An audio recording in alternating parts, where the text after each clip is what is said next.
ছেলের নাম আরিয়ান, ক্লাস 4-এ পড়ে আমার সন্তান, বাংলা ভাষণে পড়ে।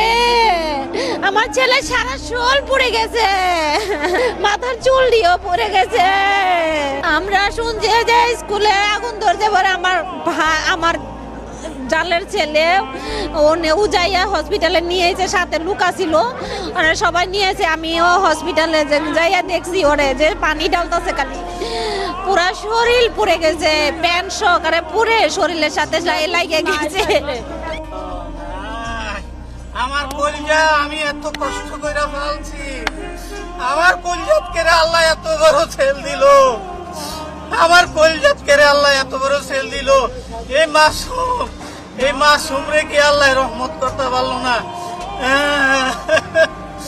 এই মাসুমের দিকে কি আল্লাহ রহমত করতে পারলো না? আরে আজরাইল করতে আইলো রে।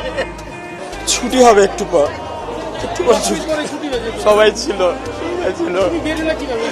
তখন তো এক সাইডে ছিল, সে আমাদের বিল্ডিং আহত না, আমি আমার নিজের চোখে দেখছি, আমি কন্ট্রোল করতে পারতেছি না। নরমালি আকাশ দিয়ে উঠতেছে, আকাশের মধ্যে ব্লাস্ট হওয়ার একটা সাউন্ড, তো ব্লাস্ট হওয়ার পরে ডাইরেক্ট নিচে পড়ার একটা সাউন্ড হয়েছে।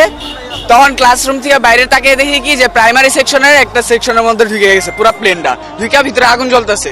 তো দৌড়ায় যায় দেখি কি যে ভিতর থেকে স্টুডেন্টরা বেরোইতেছে, কাপড় চোপড় পুরো একবার পুইরা সারা শরীর পুইরা গেছে, বেরোইতেছে আর নিচে পড়ে যেতেছে। আর কয়েকজনের পুরো অর্ধেক শরীর ছিল না।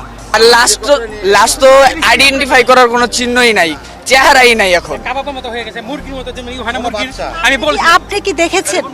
হ্যাঁ, আমি এরকম হেলিকপ্টার সামনে ছিলাম, এরকম যেমন লাশগুলো উঠায় যা আহত ছিল মিলে গেছে গা, ওগুলো দেখছি যেগুলো একদম পুইরে টুইরে একবারে কাবাব হয়ে গেছে গা, এটা হয়ে গেছে গাড়ি নিয়েছি, মেডিকেল গাড়িতে নিয়েছি।